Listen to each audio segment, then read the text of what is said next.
and gentlemen, welcome to another exciting episode of the FlappCast, Behind the Funny, where we talk to comedians and find out what goes on behind the scenes at a comedy club. I'm Barbara Holliday, and this is my co-host, Joshua Snyder. And today we are so honored to have, from Gabriel Iglesias' Stand-Up Revolution, the one and only Jerry Rocha!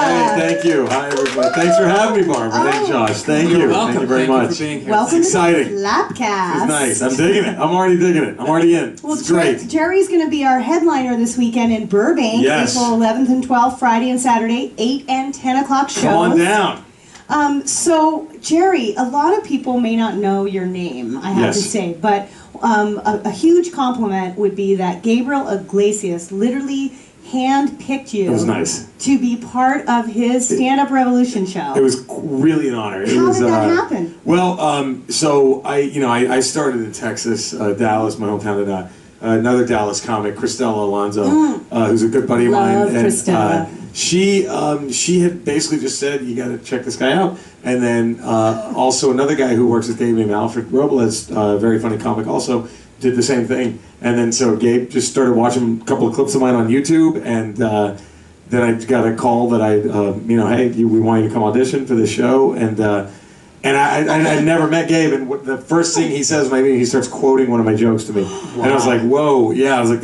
and he was like, yeah, dude, we quote you on the tour bus all the time. And I'm like, wow. And it was very nice, and it was great. And then so, did the showcase, and then got the email about, a month later, you're on, and went and taped it. Thank you. It was nice. It was what fun. joke was he quoting? The one about, I do this bit about seeing a really intimidating black guy in a Greyhound. And then that was, and he grabs my cell phone and makes a phone call with it, and he just did that whole thing. Yeah, it was like, man, it was really cool. And so yeah, it was nice. And Gabe is just a sweetheart. He just took us all to WrestleMania. I just got back from New Orleans. Gabe he just For flew. Fun? Yeah, I'm kind of a guy, like, every now and again he'll have me on his tour, which is great. And I just fly in, hop on the tour bus. We do like 3 or 4 nights, and then we fly back, and you're performing for 4,000 or 5,000 people every night. It's a lot of fun. Wow. And and then so he goes, hey, you want to go to WrestleMania? Because he's a big wrestling fan. I'm like, yeah. And then he just flew us in. He just literally was like, okay, well. And so we were doing a show in New Orleans. He had a show there at a theater on Thursday night, and then Friday night. It was Friday night, so I fly in Friday, do the show Friday night. Then Saturday we go to the Hall of Fame inducting for the WWE. And then Sunday was WrestleMania. He got a suite. We had a suite at the Superdome. And then we show up, and he pulls myself and another great comic, Steve Simone, who's a big wrestling fan. And Alfred, he pulls us aside, and he goes, come here, guys, when we get to the Superdome. And we're just kind of sitting there waiting, and a WWE official comes out, and he gives us all access badges. And we're like, all right. And then so we went into the bowels of the Superdome. Like, right when we get there, a golf cart pulls up, and Vince McMahon just walks. He's literally as far away from me as Josh is. He just walks up, and we're like, and then so I just like, shit, I'm getting this. I take my camera, and I start taking a picture of Vince McMahon, and then literally 3 cops in a suit, like 3 seconds later, ran right up to me like, what did you just do? I was like, oh, I just took one picture, erase it. Yep, okay, gone. And then, but then we just started walking around, and we met all these mega big wrestlers, and we were just walking. John Cena just drives past us in a golf cart, and then as we're walking. Can I ask you, the bigger the wrestler, the smaller the cart, I'm hoping? Yes, absolutely. I'm wondering if, like, the wrestlers get together and are like, hey, let's go to Gabriel Iglesias' stand-up show. They love him. A lot of them know Gabe really well. And when I went to Atlanta with Gabe, we met Diamond Dallas Page and Scott Hall and Jake the Snake Roberts. And it was really fun.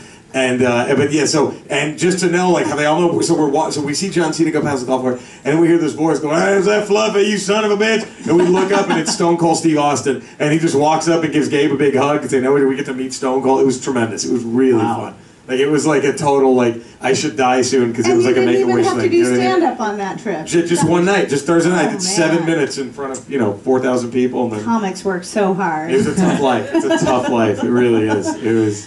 Now, I have a question. Yes. Going back to the joke that you did about being on the bus. Absolutely. How much of that actually happened, and how much of it? Pretty much all of it. Wow. Yeah. So I was.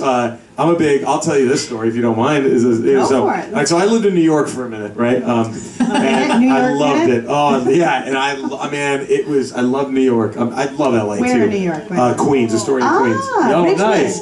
What's that? I have grandmother in Ridgewood. Actually. No way. Oh, that's all. Yes. Queens, nobody knows. They think it's Jersey. But No, it's actually Queens. Yeah. Like, there you go. Queens love, baby. Near Maspeth. Yeah. So I was in Astoria. It was right there, and I loved it. I love LA. I like them both. Anyway, but so I was there, and a buddy of mine who was also from Dallas, this guy named Rory Scholl, who's more of a, he does really funny stand-up, but he's really more of an improv comedy guy. You know, he does a lot of great improv. He's really good. And but anyway, he was from Dallas too, and so we're both giant Dallas Cowboy fans. And then so he goes, hey man, he goes, a buddy of mine works for, who booed? Did somebody just boo when dude, who gives a shit? Really? This doesn't matter. Oh, the Jets. Really? The sorry-ass Jets. All right, anyway, look, you could have just made up a better team to root for. I didn't hear it. Anyway, so... Gryffindor! Yeah, there you go, Hufflepuff. That's right. Yeah, like that's... so he's like, you know, a buddy of mine works PR for the Philadelphia Eagles. So he goes, he's gotten us free tickets. He's giving us his tickets to see Cowboys Eagles Monday Night Football for free in this stadium in Philadelphia. And we're like, oh shit, we're going. This is going to be great. So we get all excited and ready to go, blah, blah, blah. And then he gets another email saying you can't wear any Cowboys memorabilia because you'll get into a fight. Those fans are insane. And these are my tickets. Like I'll get fired because they'll know it was me. He gave you guys. So we're like, shit. So we go in plain clothes. We took a bus from Philly, from New York to Philly, and that's when that happened. There was this dude turned to my friend, okay, let buy your cell phone real quick, man. You know, and my friend was horrified. I was like, yes, sir, here you go. And that was, you know, and then so that's where the whole bit came from. But it was very true, you know. And then we get to the game. And pardon the language. This was literal verbatim. We get to the arena. We pull up. Take the bus station. We go to the bus station. Take a cab from the bus station to the Lincoln Financial Arena. And we're not even in the parking lot yet. We are just getting out of the cab, and this dude walks up and goes, "Hey, who the fuck is you two faggots rooting for?" First words out of his mouth. And like we're playing clothes, and I'm just like, Cowboys. He's like, fuck you, mother. And I'm like, dude, fuck you loser. This doesn't matter. This is, we have nothing to do with the outcome of this game, you fucking idiot. You know. Anyway, so I'm about to fight this moron, and my friends are like, come on, let's go. So we go inside. And you're gonna get this reference, dude. It was like that scene in Lord of the Rings when Frodo and Sam just see the million orcs between them and Mount Doom. You know what I mean? And that was like, oh shit, oh boy, here we go. So we start walking, and then we see 4 native Philadelphians because they had mullets. So like obviously these dudes are from it, and they were tailgating. And they all were wearing Cowboys memorabilia. And it was very weird. So we're like, oh, maybe they lost a bet or something, you know what I mean? But they were actual Cowboys fans because people were throwing beer bottle cans. They were just, and these guys just oblivious. This happens to them every Sunday. They don't care. And they had a bird on their grill. And the guy holds it up after they threw enough things. He goes, you see this, you fucking idiots? We're cooking a fucking eagle tonight. Like, he just was bragging. And I wouldn't I probably think that he went to the zoo with his friends the night before and shot one of the last 5 bald eagles, you know what I mean, just to cook it that day, but like, we're like, okay, good, Cowboy fans. So we run over, and we're like, hey, we're Cowboy fans. We're like, hey, you guys is Cowboys fans. Like, all right, where are your jerseys at, you fucking pussies? Fuck you! And they start attacking us. We're like, dude, we can't, it was brutal. So we make it into the arena. And we're like, dude, we're just gonna. Our new plan was we're gonna be Swedish. That's it. Somebody's like, who are you rooting for? Like, oh, Jesse sees the game, and you're like, we know nothing. We're just gonna pretend like we just, that was our game plan. And then we get there, and this is how insane the fans were. So this is about maybe 20 minutes to kick off. So the venue's really packed. And I think he was in 8 or 10 at the most. Boy, he comes down from the concession stands, and these were amazing tickets, like 30-yard line right there. And he comes down, and all he had was like a little blue star painted on his cheek. He's 8 years old, at least 5,000 people were just asshole. Like the kid is crying by the time he made it. Was a fuck him. It's a rivalry. He's got to learn. But like it was. And then so we sit down and we're just like, man, we're screwed. And we just are silent the whole game. We're like, we're just going to pretend and we're not. And then after about, it's a good game. Exactly. Go football. It was it. And then like about 20 minutes, it was more than that, maybe an hour into the game, all the Eagle fans around us just started doing this thing where they would put both their fingers to their eyes and then point at us and go, we know. They would go, we know who the fuck you is rooting for. That's what they kept saying. And we're like, shit, we're fucked. And the Cowboys were getting their asses kicked, right? They were just getting destroyed. And so every time the Eagles got a first down or a touchdown, they would just turn and do that little, we know. And then the Cowboys win, and at the last second, it was a miracle last-minute victory. And it was an the fucking Eagles quarterback threw an interception. Our guy returned it for a touchdown. We win by 1 point with like no time left. So right when the guy scored, me and my friend just had our fucking jackets through. That was our way of cheering. Like, and then we're just like, fuck it. Yeah, we're looking at everybody. Yeah, you know, motherfuckers. And then we just fucking ran. Once the clock went to 0, we sprinted out of there as fast as we could. But that's where that long story, that's where the bus thing came from. So on the way there, it was. Oh boy, you can make a great sports commentator. Thank you. I'll try, huh? I'll give it a shot. Yeah. That would be fun. I would be the worst. I would just, when the crowd started booing, I'd be like, "Oh, shut up, you losers! This has nothing to do with you. Your cities aren't going to war with each other, you dumbasses. Shut up." Now here's my question, because I didn't peg you for such a sports fan, but. Yeah, I think he's going back to Star Trek. I think he's Hufflepuff. He was like, so about Hufflepuff. I don't understand a word you said. You mentioned Hufflepuff earlier. Wrestling, football? Yeah. I don't understand. My question is, when you were just starting out doing, were you always telling stories about your life when you were doing stand-up, or did you start out like being more jokey? It was always both. It was always both. Like, you're a great storyteller. Oh, thank you. Thank you very much. It's always been kind of just both things. I just like doing both, you know? But that was, I mean, it's, like a lot of it, the storytelling started because I went to the high school I went to back home. God, this is getting bad. Sorry, you guys. I'm warning you now. Look, in high school, you were doing comedy. Well, I started right after I graduated. Okay. But we were like, me and my friend Ben and Jeff, we were like the class idiots. Clowns. And everyone loved us because we were, but we had a teacher who sucked a dick for a pair of shoes. He told us this. In class, he never told our class, but like I remember like it was a really cheap Catholic, very inexpensive Catholic high school that my mom could afford, and a great school. We had a lot of fun there. It was awesome. So he was the father. He was He was a Christian. Yeah, he was a Christian brother, and he was like, and he taught morality. That was his. And he tells us a story about growing up in an orphanage and getting beaten and having to suck a dick for shoes. That's what he tells a class of juniors.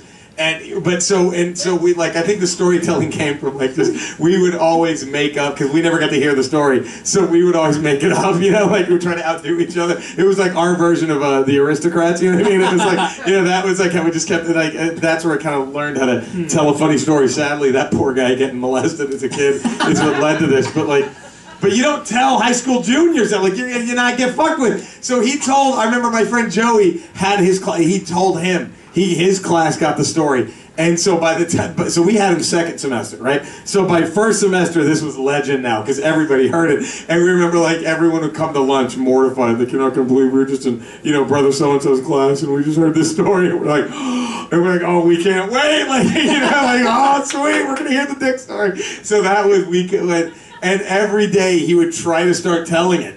I don't know why he wanted to tell it, and he would just look over, and me and my friend just be trying not to laugh, doing the Beavis and Butthead, just shaking in our seats, oh fuck, I'm not gonna handle it. So we never got to hear it. So we just started. That's how the storytelling started. We would just kind of tell it ourselves, and it was brutal. That poor guy. That guy's now a writer on South Park. Right. Yeah. Did your other two friends go into stand-up too, or were they? No, they were very naturally funny, but no, they actually have real jobs and make a lot of money and own houses and shit. So you still talk with them all the time. Oh yeah, that's cool. Are they excited that you moved on to the comedy realm? Yeah, they're really supportive. They love it. They come and see me every time I'm in Dallas. So they'll come and watch the show, and we always hang out. And remember that time he sucked the dick? We started telling that story. It's just and one other thing, my friend Andy and I, the one we always tell too, is we were so awful. The funny thing was, I don't know, for whatever reason, I'm not trying to talk shit, I'm not trying to brag, but the faculty loved me, with the exception of that one teacher, right? And so the dean of students, he loved me. I could get away with murder with that dude. He was super cool. And so, like, we never got in any trouble for doing this awful shit. Like, that teacher would send us to detention all the time, and I think everybody hated him anyway. So the dean was like, oh, who brought you in here? Oh, all right, fuck him. He would say, fuck that guy. He'd go, don't go to detention. Just go get a soda in the cafeteria. Have fun. We're like, all right. You know, and then so one day the librarian, my friend Andy, this is how, we were just horrific people. He, and this is sad, like, we didn't get, like, we weren't bullies or nothing like that. We only bullied the authority. That was what, you know, that's why that's it was. you should bully. Yeah, we never bullied other kids. We were never mean to other kids. We were mean to the fucking fuck you guys telling us what to do. That's who we were mean to. And so the librarian, my friend Andy Case, did senior year, he would go take, there was a stall by the, so we had homeroom first period senior year, and it was right there in the cafeteria is where our homeroom was. And then, so the librarian would take a dump in the bathroom right next to the cafeteria, and it was a one-stall bathroom, and we didn't know that. Our friend Andy apparently just followed him every morning and just cased it long enough, and he's like, okay, this is a set thing, it's happening. So he ran in all excited. He was in band, but he would just skip band every morning and come up, he'd be like, Jerry, the fucking library, he's taking a dump right now, we gotta do something. I'm like, all right, well shit, yeah, we have to do something to him. So we just like, we found out that the faculty would lay out the trash cans in the morning, like the janitor staff, and they were full, and they would line up all the full trash cans, then go take a smoke break, right? My friend Andy cased this too, so we're like, okay, so I guess we're just gonna fill the bathroom with garbage cans. And so we filled it to where he could not get out, you know what I mean? It blocked the door from being open.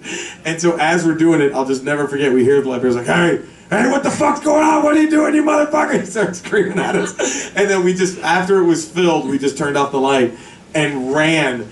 And when I say ran, but we made it like 4 steps, and then we both collapsed, and we're just like holding each other, rolling, laughing, and we never got busted. By the time we picked themselves up and left, the janitors hadn't come back yet, and he was screaming the whole time. So that's kind of where I learned how to do comedy. You know what I mean? Like, that was where it's just by being evil, by being an evil. Well, how did you take this, you know, a lot of kids are class clowns and playing around and stuff. Well, how did you take it to a professional level? Okay, like, did you write a set? Did you take a class? Yeah, well, did you... Can we get sad now? First time on stage. Sorry, can we get sad? Let's hear the tragedy behind Jerry Rocha. So my actual first time doing comedy was, I was a class clown all throughout. So in elementary school, I would always crack jokes, and my fifth grade teacher, usually they would get mad, like, oh, come on, son. He just said, hey, look, here's the deal. Don't interrupt with jokes, and the first Friday of every month, I'll let you tell 5 minutes of jokes after class.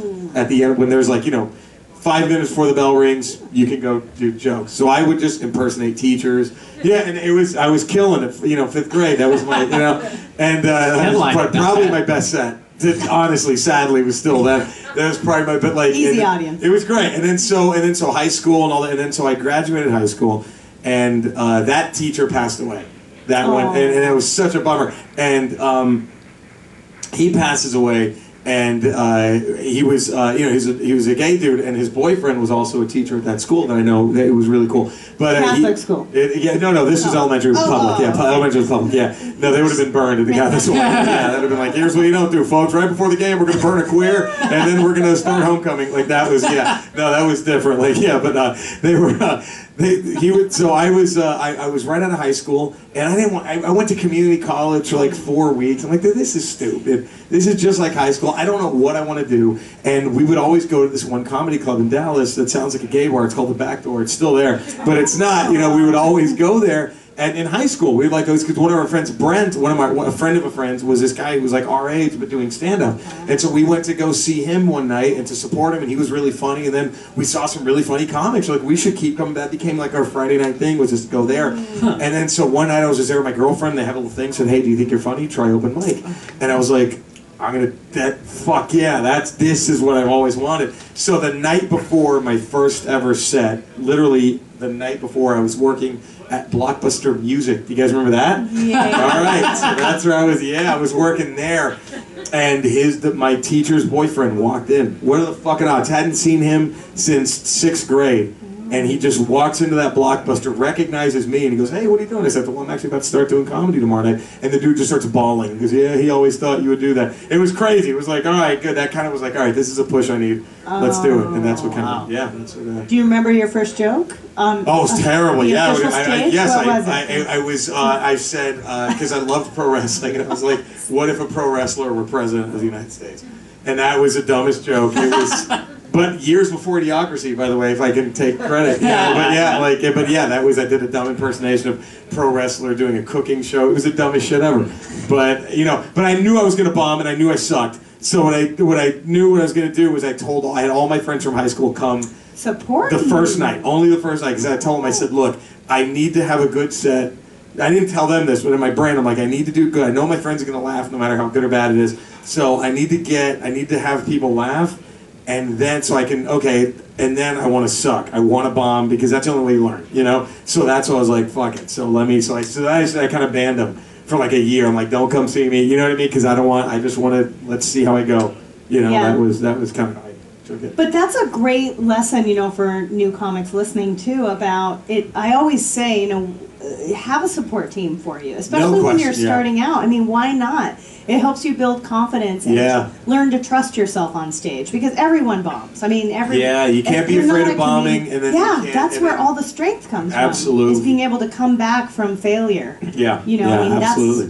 And that's how you get funny. I mean, that's how you like, whoa. And the best is, I think the best way to learn is having your first joke bomb miserably. Because then in your brain you're like, oh shit, I better bring it now, because this is all right. I have 3 more minutes, and when you're first starting, those 3 minutes are an eternity. You know what I mean? You're like, shit, I got 3 minutes. I better be funny. Like that's the struggling to come back is often quite funny. So what's your writing process, Jerry? We always like to kind of find. I mean, do you write things down, or do you just record of course. And listen to you know yourself? what's interesting is Gabriel doesn't write a thing down. Really? Does not have a notebook. Wow. He just goes what up and the hell? Isn't that amazing? Like I cannot do. My memory's not that good. Well, you know, like I have to write it out. But he does do a lot of voices and characters, so that makes it maybe a little bit easier to remember. Yeah, I guess do that. Yeah, the voice. If you're doing a character or something, I find that once you go into that character voice, you can kind of write themselves. You know, it's like singing absolutely. a song. You just know. Yep, and it's it's always hard. I heard I think it might have been Christopher Titus who said that when you try to write, your first hour of writing jokes is never going to be good. It's after that it gets good. Mm-hmm. So stick with that first, because that's true. When I sit down and try to write, I'm always like, oh, this is garbage. You know, I hate it. But if I stick with it long enough, I'll get some good stuff. Usually, though, it's just driving. It's when I'm alone driving is when thoughts start popping in. And that's when I'm like, okay. Or if I just, I like being around. I like seeing assholes. You know what I mean? So I like going to retail stores and seeing someone be a dick to a clerk for no reason. And I'm like, okay, how do I make fun of this asshole? Research. That's get to write that off. Yeah. That's interesting. It's interesting you mentioned, because earlier you mentioned what you loved doing in high school was making fun of the authorities. Yeah, no question.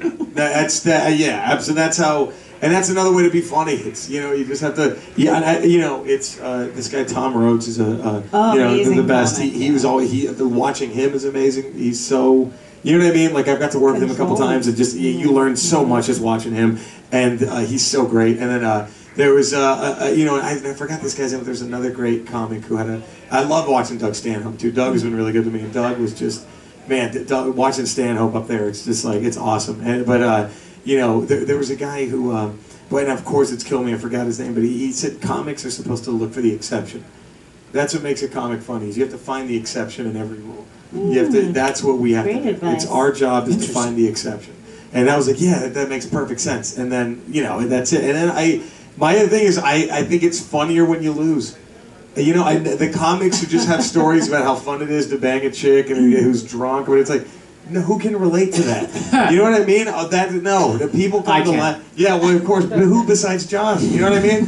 I don't like to. It's better to not be afraid to lose. It's better because I think more people relate to you when shit doesn't go your way. Well, and you have to have life experience. No that's question. The one thing that's always weird is comics are like, well, this is what I do. I just do this. It's like right. boring. Right. Nobody does just this. Everybody has lives. Everybody has hobbies.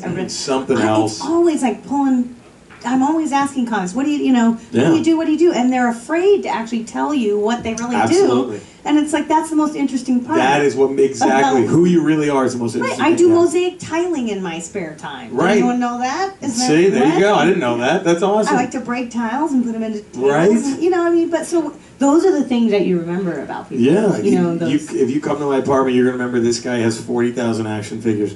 You know what I mean? Like, how is he, all right, what's your how is he having sex with Okay, so there's a fire. You can only good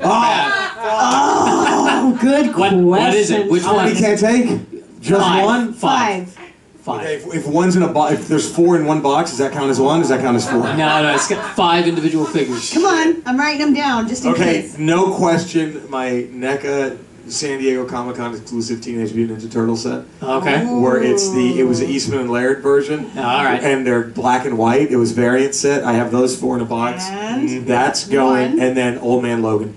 That's my number 2. My Marvel Universe 3.5-inch Old Man Logan. Oh, nice. Because he's really hard to get, and so all the others I could replace. But Ooh, top 2. That's pretty good. That's the first part of the conversation that we've had that I understand. When the fire starts, I'm grabbing that and I'm grabbing that. Yeah. Finally. Yes. Now, hey, did you do that action figure therapy show with what's-his-face years ago, or a while ago? Do you remember that? Who was what's-his-face? Was it, somebody was doing a show with action figures. Well, I was a voice, yes. Yes. Yeah, absolutely. Well, I forgot, was it action figure therapy? Or yes, that was the name of it. It was just, it would be the voices of like different. Yes, it was a lot of fun. Concept. You know what was fun about it was. What happened to that? I just kind of moved on, you know, and it was. But the best part about it was you got to do a show for the military because it had a huge military following.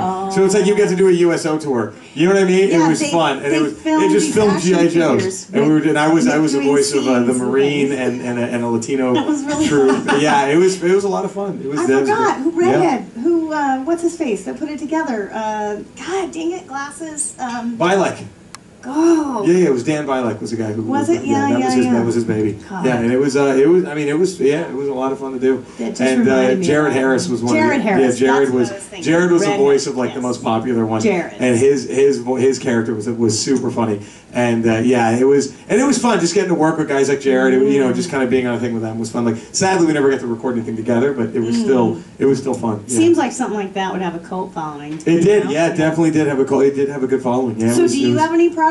Like, are you in development on anything, or do you want to write something for yourself, or what's your big next? I don't know. We'll see. You know, the Stand Up Revolution thing's gonna air in about a month or 2. And I'm really excited about that. Ooh, so everyone will see that. Yeah, and I have a podcast called This Is How Big of a Nerd I Am, and you can find that on iTunes. My CD's out on iTunes too, called Take That Real Dad. Like, that's fun, and you know, really anything going on you can find on my website, jerryrochacomedy.com, and my Twitter's at Jerry A. Rocha. And Jerry A. Rocha. And Rocha, is that a Latino name? You know, it pops all over. I've met Rochas here in Southern California, the Rocha, and they're all Portuguese. And the name is very heavy in Portugal and France and in Mexico as well. The Rocha that I got the name from was my grandpa. Of course, his family, they were all from Mexico. And is it because there's little Rochas running around? Might have been. No, is that horrible? Is that racist? No, that's not. No, of course not.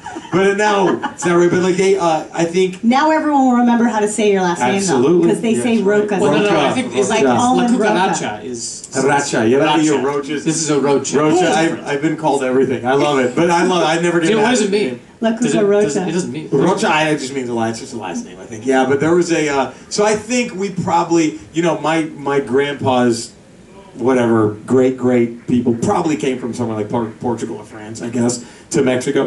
Because it's a really big name in Portugal. So who knows? Yeah. Well, I guess I have a new World Cup team to root for in soccer. It's like, I can root for them too. All right, good. Yeah. Awesome. Somebody I'm related to will be happy if they win. So I can do that. Awesome. So we know about your podcast and all that good stuff. Yeah. And, this is a segment in our podcast we call Punch It Up. All right. And we'd love to ask your advice. Sure. And have you give some notes to some new comics that are going to come up and do a little comedy for us. Let's go. Who do we have first, Joshua Snyder? Guys, give a warm round of applause for Mr. John Bercolo. All right, John Bercolo. They're going to do about 3 minutes, and then they'll come over and sit with us on the couch. All right.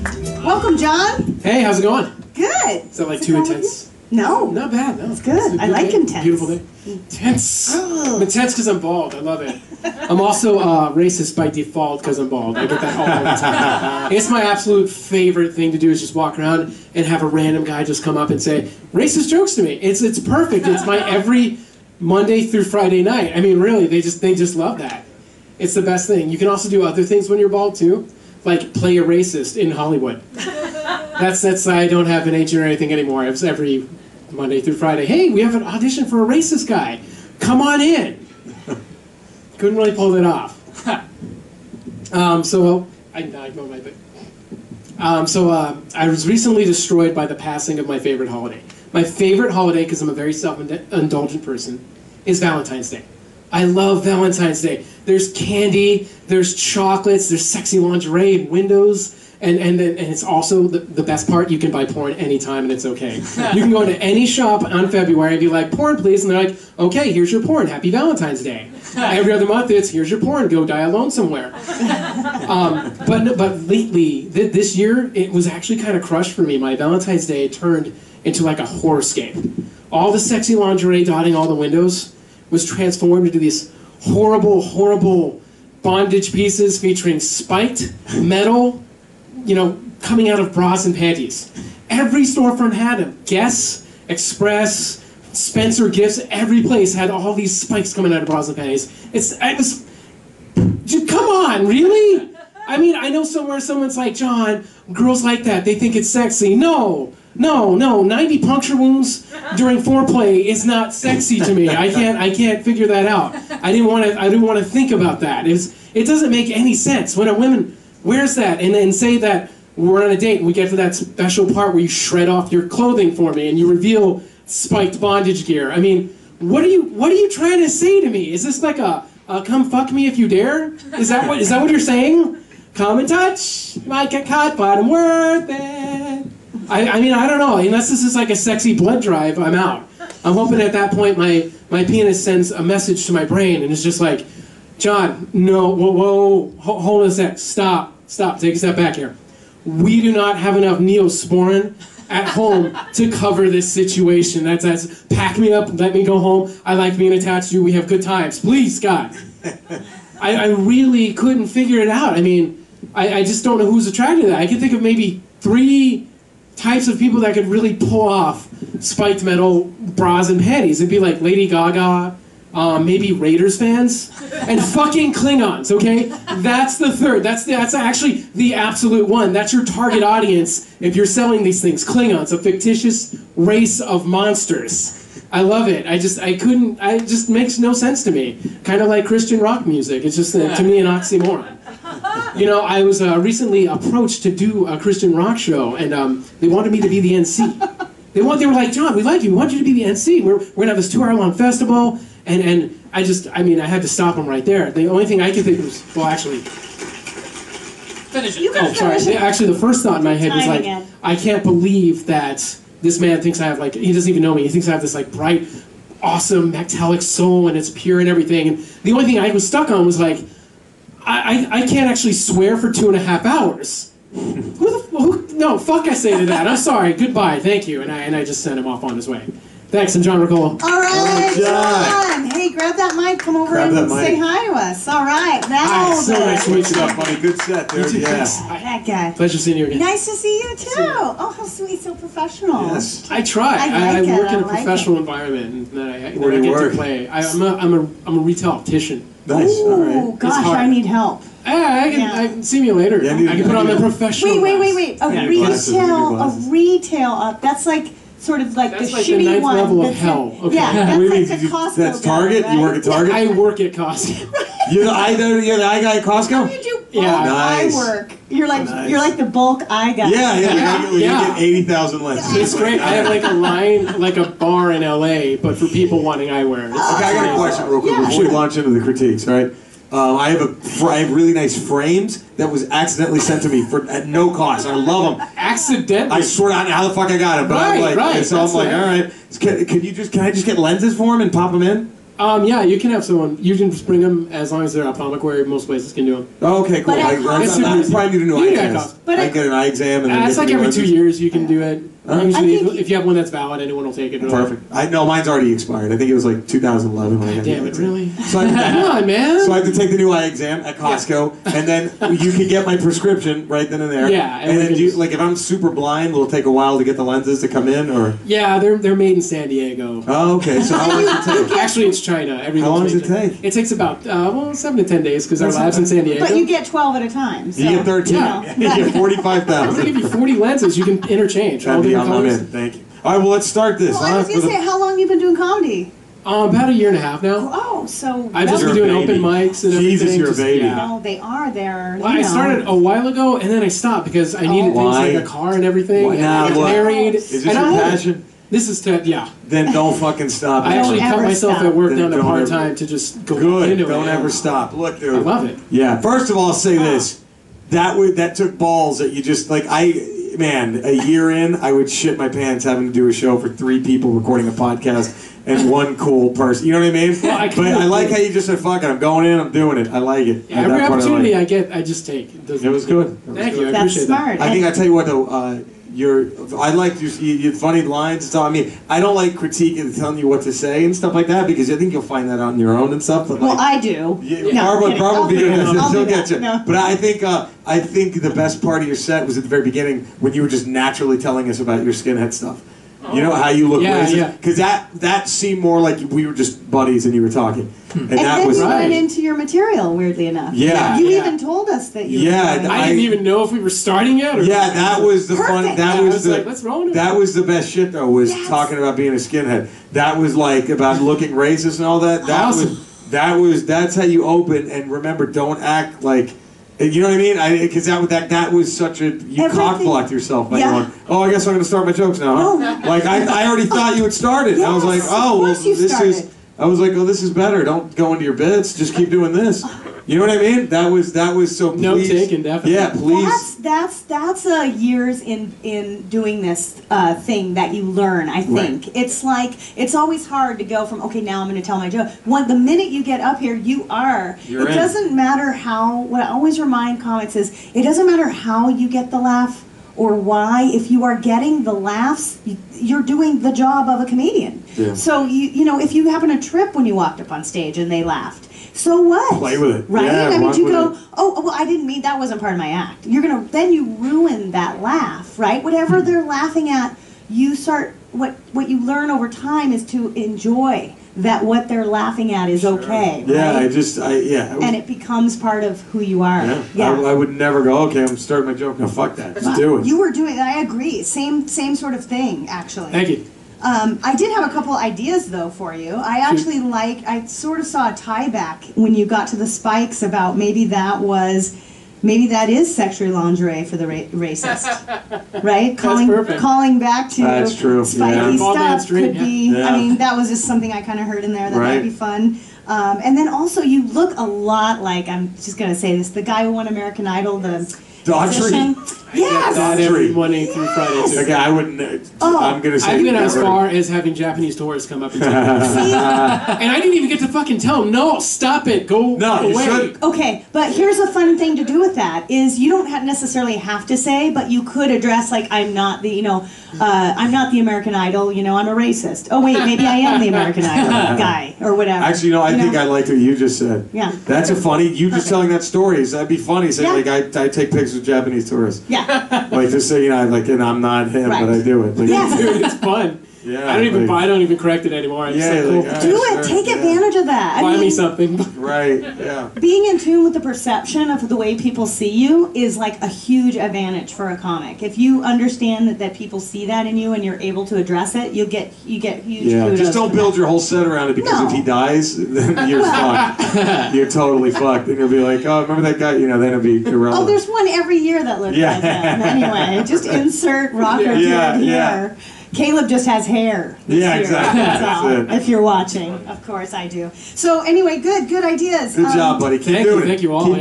Don't fucking quit again. Keep doing it. Yeah. Oh, I thought the Christian rock thing was funny too, because you were talking about racism and you were talking about spikes and all that, and then you're like Christian rock. It was weird. It was nice. Yeah, I was like, where does this Christian thing come in? I would also, just a bit of advice. I do a lot of the marketing and branding, and I sell comics, I package comics, and just embrace who you are. I honestly think that we were just talking about the Costco and the eye work and all that. I hope you're talking about that in your set. Yeah, I do. Oh, good. That's great stuff. I mean, to be honest, like even getting up there from the first place, I think there'd be so many great jokes about that. What you see, what they see, you don't have your glasses, you can give people advice. I mean, there's just so many, and the fact that you work at a retail, that's what I picked up on. The way you said I'm a retail ophthalmologist. Yeah. I still basically work in retail. That's all it is. I know. Yeah. It's got a medical field, but it's still retail. Complain. That is so great. Yeah, it's like you're the doctor, but not really. Yeah, like I'm a doctor, I wear a smock, but I still have to go eat in the employee lounge every day. Yes, and I have to do inventory. Yeah, right? I still have to count TVs when the shift is over. That is horrible. Nah, but good stuff, dude. That was Thank good. you so Keep at much. it. Josh, do you have any notes for him? I don't know. I just like naturally funny guy, which I think is a great foundation. So I think you're on the way, and I think the complaint about the spiky stuff, I don't even know what it's called, but Studs. Bondage There we go. wear. Bondage. underwear. Yeah. They undercarry undergarments. Don't pop your cherry to someone who's wearing that, all right? Tell me Don't wait. Don't run with that one first. What if it's a doll? Can I? Maybe. Well, it might. Yeah. Well, you want to get practice. Or a so yeah, dog. if it's a doll, sure. Dogs might wear those collars. Oh, All right. God. I'm allergic to dogs. I just thought of Josh trying to bang my dog. That was awful. Unless we It would have to be always hairless. get back to the Why Virginia would that you image do wrong. this? Yeah, I know, yeah. Taking that image. And on that note, good job, buddy. On bestiality, great set. John Bercola, good job, buddy. Awesome. Okay. Sorry. Who's next? Introduce the next one, Josh. Guys, well, before we do that, Ed, make sure you turn down the comedians one a little bit, because they were kind of a little feedbacking there. All right. Next comedian coming to the stage, ladies and gentlemen, warm round of applause for Bree Geiger. All right, Bree. Geiger. Go, Bree. Hey y'all. Hey. Thank you so much for having me here. This is awesome. Burbank, yeah. I live in North Hollywood. I live like right down the street over there, like Lancashire and Magnolia. And it's a cool spot. I've been living there for about a year now. And it's cool because on my way here, I was leaving like a liquor store over there right off on Lancashire. So it's funny because I found out that the liquor store is, you can use your EBT card to buy liquor. So I can use my food stamps to buy liquor. So in other words, I'm really hungry right now. So if you have any snacks or I think the worst part of a breakup is losing Netflix. And so I'm like having a really hard time with that right now. Every time he calls me, I think of all the Orange is the New Black flashbacks that I haven't seen yet. I love Netflix. I love you so much. So yeah, I'm trying to date. I'm trying to do that thing, the whole Cali, find somebody to marry and be with for the rest of my life type of deal. Which is cool, but what I've noticed is that everybody in California is extremely good looking, which is cool. It has its pros and cons, but like everybody in their own way is extremely good looking, especially when you meet somebody maybe you're not attracted to at first. You talk to them, I'm like, oh my gosh, just your personality everything is so great.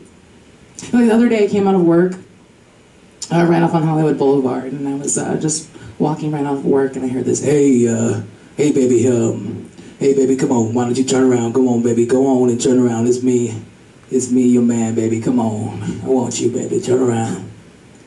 So I finally turned around, and I was like, what, how can I help you?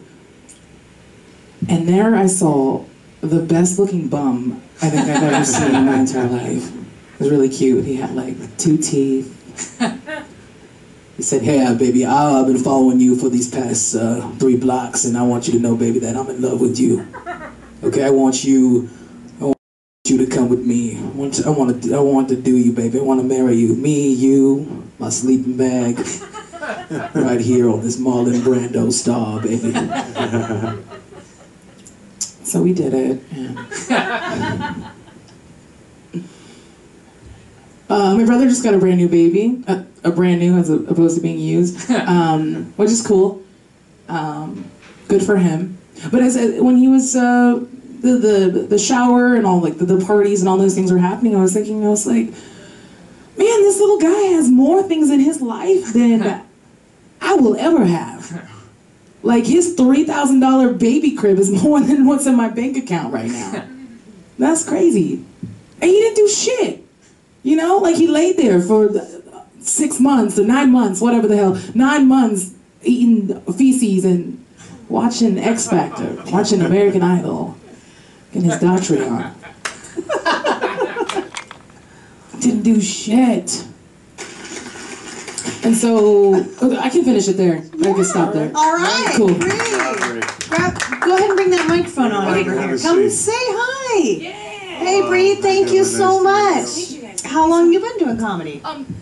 I've done stand-up for about a year now, probably a year and a half. Oh, another also. year, bee. God, you're so Ooh, they're toddlers. Babies. They're just what I know. We stand-up comedians. Bree, where did you come from? I moved from Phoenix, Arizona. Ah, I missed that. I missed that. All right. I'll Okay, tell you right off the Rocha, bat. Go. I'm so disappointed that there was not more as to why you were at a liquor store. Like, that's already funny. That needs, you know what I mean? That your whole 3 minutes could have been why the fuck you at a liquor store. In the middle of the day. Yeah, in the middle of the afternoon. You're at that is. Go with that. That's awesome, because I was there to just get some like gum, but I could have gone totally off of how much tequila I bought, because I did that yesterday. See, there it is. You could, I wanted to hear more. I was disappointed that I didn't get to hear more about why you're at a liquor store, because that's already funny. Like, you know what I mean? Like, you just said, I was at the liquor store today, and I'm already like, that's funny. I could go with, I wanted to hear more of that. That was my big note, was details for you. I think you've got so many great broad topics, but you led us there, but you didn't give us enough fulfillment of that. Right. You know, like he's saying, like at the liquor store, I have a ton of them. In California, you said you were in California, but you didn't say where you came from. Mm-hmm. You said you left work, but where do you work? Right. You know, so those... I also think that you could have shortened the story about how attractive everyone is. And I like that. You could have literally said everyone is so pretty here in their own way, even homeless guys. That's it. Right. Okay. Boom, boom, boom, and then go into the guy hitting on you. You know what I mean? Like, and then there's a whole bit about like, well, shit, he's homeless. He's pretty good looking. You know what I mean? Like, right. And I got liquor. You know, like, and this is already an in. I think we can both. I thought she could tag it with, and I gave him my EBT card. Yeah, I paid him with my EBT card. Like, yes. He asked me for change, and I gave him my EBT card. This is great, right? You know, there's so much like. I think that like literally each one of your bits that you did could have been their own 4 to 5 minute thing. Yeah. You know what I mean? Like each you just stick, you know, because that was I really wanted to hear more about the liquor store thing. It was great. Yeah, it was funny, but you just needed, like, I would have loved to have heard more about it. Cool. So even like small details, even if they're not funny necessarily, they just help the story. I mean, it just depends. Well, you don't want to get too crazy with that, because then it is like, okay, where the fuck? Come on, hurry up. You know. But I do think that but you have to be careful about the words you introduce. Like if you say, you know, I left work, but you don't say what the work was, and your joke doesn't relate to that at all, then it leaves an open... the word is unnecessary. Do you have to say I left work? The audience is like, okay, well, where did you work? Yeah, because like when you said liquor store, I'm like, oh, all right, where are you going? Yes. Yeah, but just, so you don't even, you don't even have to say it, you know what I mean? Or because there's nothing funny about where you work, you know what I mean? Then like, fuck it, don't even add it. You know? You want to lead the audience in a certain direction, so then you can surprise them. Okay. With the... But that you really got something with that liquor store. That's a funny bit. You should definitely want to hear more about that. Yeah. I thought the boyfriend breakup thing was That was funny really too. It good, just too. needs to be tighter. It needs to be written in more of a joke form. Like, you want to tell us about, I just went through the worst breakup. Right. Like, it's gone on for 4 to 6 weeks, and it cost me $9.99 a month. Do you know how hard it is to lose Netflix or whatever? You know, like something along that line. That's what I was thinking. You want to lead us that you're breaking up with a person, but it ends up being Netflix. Right? Yeah. That's incredible. Yeah, I love it. Tight. You can say like, I kept this password. Yeah. So I was almost stalking him, like, oh, he's been watching this. What the fuck does that mean? The fuck's he doing watching that? Absolutely. You know, like, why does he want? Why did he just watch that? What does that mean? He never watched that with me. Yeah, he never watched that. Yeah, what was he with? Yeah, he's sucking his dick watching anime. That's bullshit. I would never do it. Now he's watching a lot of anime. That gets shit. But your personality and your style is great. I mean, you have a natural. You know, I think people always have sort of one. I like your bum voice too. It's good. It's a good voice. It's a good character. The bum guy. Yeah, it's a good voice. Cool. Thank you. I wrote what was his name. You know, again, I kept looking for it. Only if you're going to introduce those things, then I think you have to fulfill it. That's all. Does that make sense? You know, I do. What I think is kind of like, and it's. I mean, so but like I don't like telling, but like that line where you said, and then we ended up having sex with the homeless guy. Yeah. Like that's where I kind of knew you were going to take it. You know, so maybe think about trying to shock him in a different way. You know what I mean? Like, yeah, so just that whole like really do that debate of like he is good looking. I do have booze, you know what I mean? Like, and you could say you fucked him. Like, you could totally say you fucked him, but like maybe even think of like who's having the walk of shame here. You know what I mean? Like when this is over, like which one of us is really having the walk of shame? You know, like there's a lot you could, you know. He has more money than you do. Yeah, exactly. Like now that we're done fucking him, man, he took booze. He took my booze. We're in the same boat because I'm out of food stamps. He took my liquor. You know. Like, oh, that's a great angle. Yes. Yeah. Good. Because I think you can still do something that's like a line that's been said before, but just add more to it. You know what I mean? Like run with it. Right. You know, totally. Because like, what was it that line that Brian Regan said about like where he still does jokes, like oh everyone has jokes about airline food, right? But and his thought is, well, I kind of feel like that guy who goes to a place that's been mined for all the gold, but I'm like, let me see if there's something else in there, you know? And then so yeah, just see what you can add to it. Awesome. Y'all are gonna make me famous. Fuck yeah. Yes. Come on, Bree. Fuck yes. Joshua, do you have any notes for Bree? I think there's an enormous amount. You have an enormous amount of potential, and so do you. Not to say that. You're too attractive. You're too attractive for a virgin to talk to without stuttering. By the way. Exactly. He doesn't even know what he's saying right now. Well, yeah. I just think he had an erection already. Yeah, I'll meet you in the back. Can I? Yeah. Every time I try to give a note, it ends with everyone making fun of me. I'm sorry, Josh. I'm sorry. That's how it should be. That's how it should be. Also, I love the Orange is the New Black reference. The flashback, because I've actually watched the show. I'm a huge fan of that. Okay, that turned me on. I don't know if I'm man that's watched it. Josh, Bree, Josh. And I like she has an EBT. This has turned into a dating show. This has literally turned into like a dating podcast. This is great. I'm sorry, finish. It's the only time a woman will ever say that to me. For Christ's sake. God, for God's sake, finish. What was it? I love the Orange is the New Black punchline. The only thing is that, and this is the struggle I run into. If no one has seen the show, it may go over their head. Go over them, right? But I'm torn on that. But I love the reference. I would say do it, especially if you're just gonna be doing comedy in LA for a while. Well, she could reverse say black is the new orange. Most people will know. Most people will know, I think. I wouldn't worry about that because it's pretty popular. Should I do like a more popular Netflix show? No, do what you're gonna do. Do what you know. Okay. If you're passionate enough about it, it doesn't matter. Just like I don't know what action figurines are, but I was laughing at Jerry about I don't know what the Marvel guy is, but the way he was committed to telling me about it, his passion behind it is what matters, right? Cool. Yeah. If you want to fuck a homeless guy, you know, if you believe in it, then if that's what you believe in.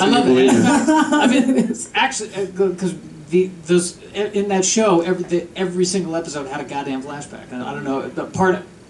My thought was, okay, enough of the flashbacks. Yes. That was a good one. Yeah, it's all right. We get it. We understand. We understand that every character has a complex history. Just get to the fucking sex, please. Good job, Bree. Okay. Awesome. Was that helpful? Oh, yes. Good. Seriously, I have so many ideas. I'm so excited to come back. Go write them down. Thank you. Yes, write them down and listen to the recording. It'll be airing tonight and every Tuesday. How can I you can download make a little status about like, hey, I did this and tag it? Is there a link she can tweet? You can send an email to letters@flappcast.com. Okay. You can also tweet us at Flappers Comedy, our Twitter account. We're very active. Follow us. Okay. And we have a website, flapcast.com. You can download the episodes there, leave messages there. Okay. You can download it on iTunes too. iPhones, smartphones, all devices. Awesome. So check it out. I would just find the iTunes link and then prank Yeah, face if on you want to be Twitter. that simple, Jerry. Fine. If you want to go that route, then If she shit. wants to tweet it out, that's what I'm saying. Yeah. You can. We'll have the link up there later. Cool. All right. Good job, Thanks, Bree. Bree. Thank you guys so much. Nice meeting you. All Take right, care. what All a- right. Amazing that punch of That was thing. good. That Isn't was a great one. crazy? I enjoyed it. They That was come fun. every week. It's so fun to see Troopers. new comics, and Yeah. I mean, I never had anyone helping me like that when I fuck no. A started. year in, that's I insane. had comics going, "You suck! Yeah, you this is suck!" hard. Yeah, oh yeah. So it's fun to be able to hopefully be constructive and give some tags and So stuff. what did we learn today, guys? What did we learn closing today? thought? Action figures are awesome. Yes. Gosh. Don't tell the story about sucking a dick to high school kids. Yes. Don't go to Catholic school. Yeah, try to avoid it. What did you learn, Josh?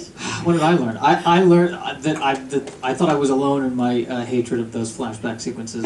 There you go. Look at that. Not bad. This Nice is to great. know. Nerds stay on one topic for Yeah. like 60 minutes. Well, We do not Jerry, do gosh, thank you Thank you so for having me. much. And whoever's listening, come and see me this weekend, headlining this very room.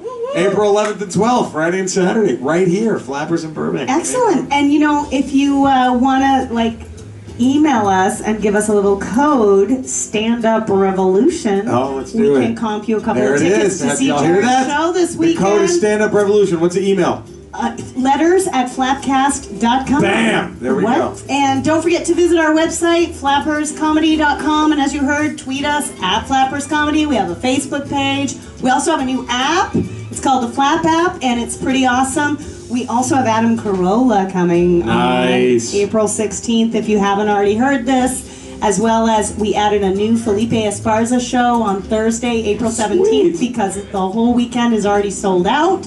So Flappers is rocking. Come on down, get our great food, and listen to our Flapcast every Tuesday. This weekend in Claremont, we have Don Friesen. Don't forget that. Oh. Also, in the Yoo-Hoo Room this Friday, we have Rick Shapiro celebrating his big Oh, birthday nice. bash. That's Nice. And I'll be here a in the fun neighborhood. time. Come say hi to all of us. Fuck it. All right. Make it a tour this weekend. Go see Don Friday, me Saturday, and Rick Saturday night. Let's do it, right?